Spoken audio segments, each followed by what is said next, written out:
All right, this is episode 4 of saving Alice, the Craftsman pushmower with the Briggs and Stratton engine, quantum engine.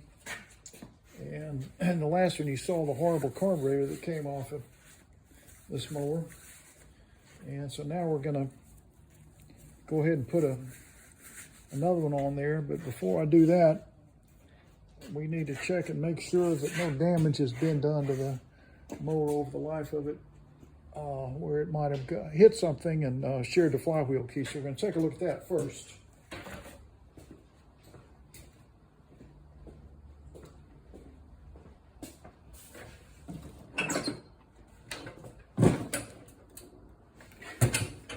Put this thing flat on the table, and now we're going to get I think I can get to that. There's a lot of crud down there. Let me show you that. I'm going to take that nut off, but I think I've got enough clearance where I won't have to clean all that out just yet. So I'm going to get my impact wrench.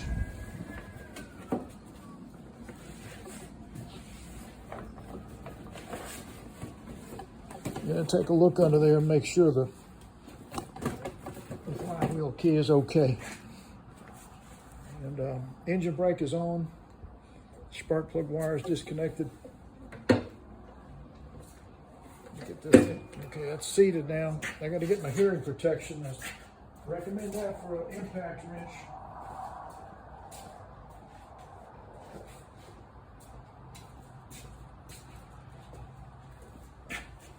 This may be kind of loud for you guys. Here we go.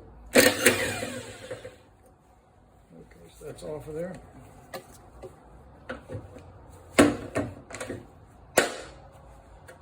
the nut. And this, by the way, is a 15/16 impact socket. And if you're doing a Briggs push mower, whether it's the modern one or the old one, it's going to be this one, 15/16. Let's take a look under here. And get a steel brush. And that looks like it might be okay. Let me go around here and make sure.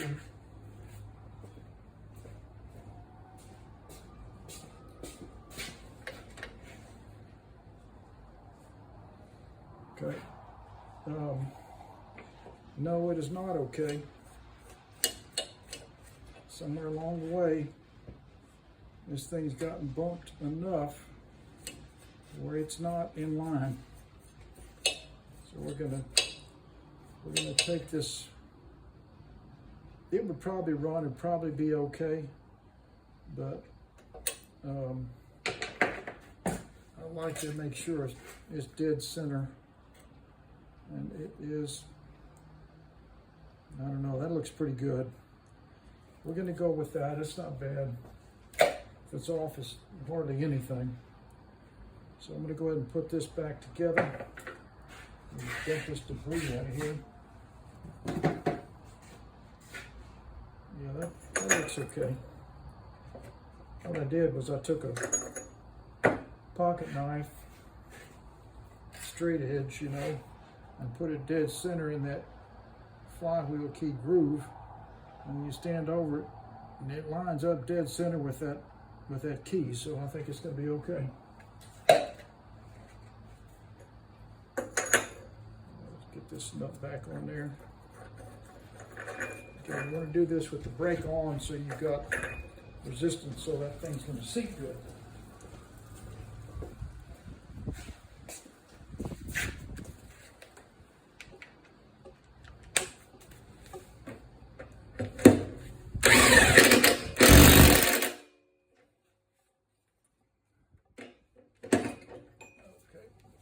That's back on there nice and tight.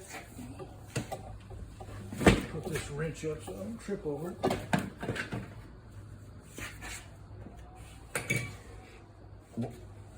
All right. So we're not going to have to change that.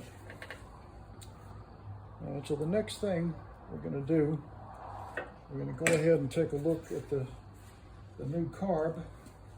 As I said, that's the old carb, which is just about the worst I've ever seen. So much stuff in there. In this particular situation, went onto eBay not too long ago, and I got a good deal on this. They included the filter and a carburetor, and even a spark plug and a primer bulb. I think I got it all for about 10 bucks. It's unbelievable. So let me get that out of the way and just get to the carburetor. I wanted to show you this. Now, not everybody does it the way I do it, okay? This looks great. But what you need to do is first check this and make sure that hole is big enough. That's the way they come in, and often these things are too small.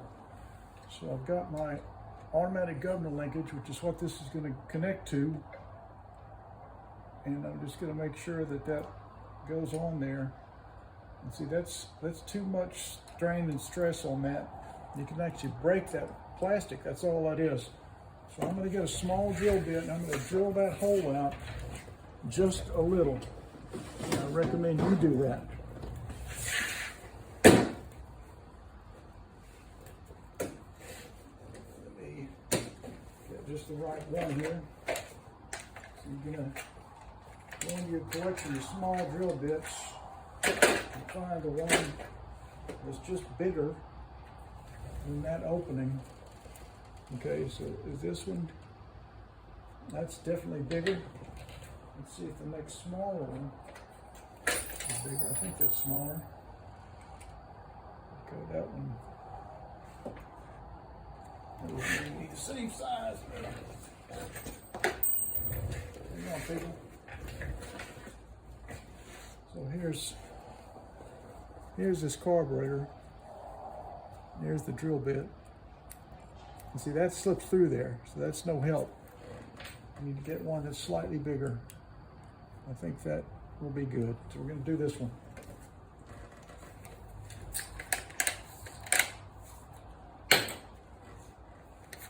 Get your drill bit. Oh, I dropped it. Where'd it go? Where did it go? Unfortunately, I think the other one is exactly the same size. So there we go. Let's slip that in there. Oh, there it is. It's nice. It caught on the magnet. Okay. Open up just enough to get that in there. Okay. Now, so you got your carburetor. There's your drill. You're going to just open that up just a little. Drilling.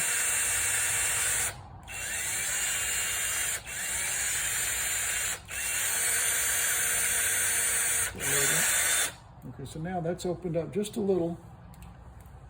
So that's not going to be binding on that, because you do want it to move freely. When that automatic governor moves, you don't want it binding in that tight hole. You want it to slip around. Okay, so now, got some drill bits everywhere. Now, so you can do this with the tank and everything off. It's hard to do with the rewinder and the tank all here to get this out where you can put it on. So just ease that on there. See how nicely that slips on? You still got that angle. That's what you want. You want it to clear nice and smooth.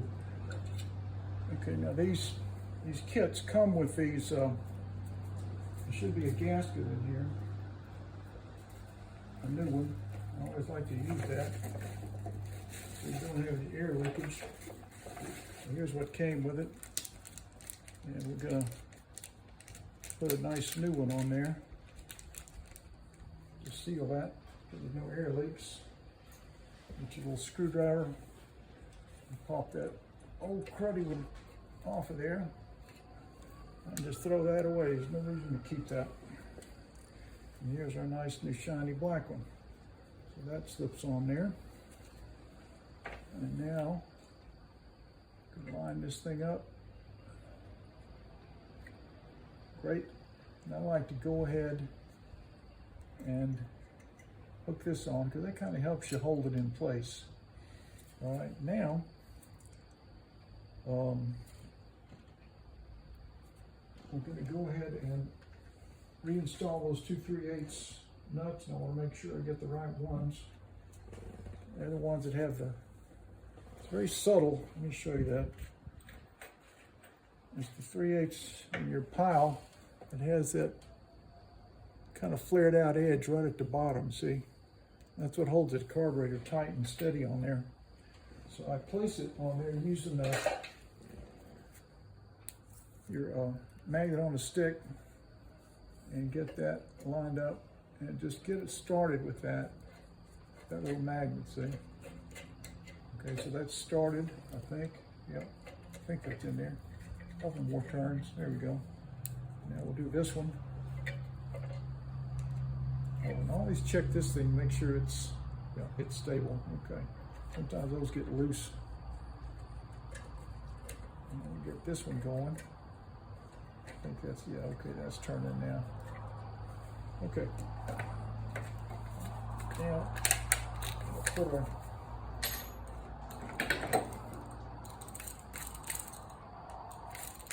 get our 3/8 back on here with the extension.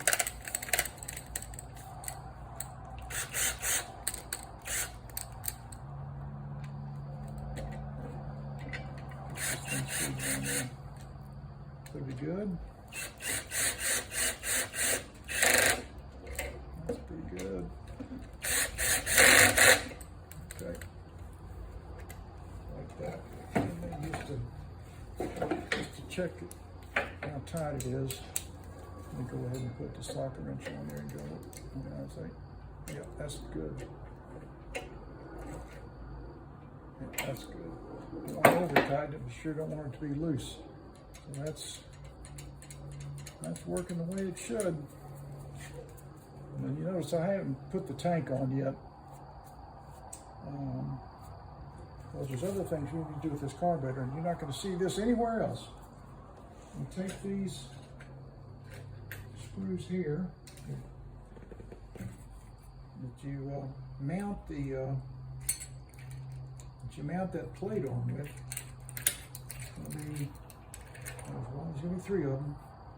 There's 1, there's 2, and there's the 3rd one. So there's your three screws. It's going to be 1, 2, and then 3 to hang it from that one.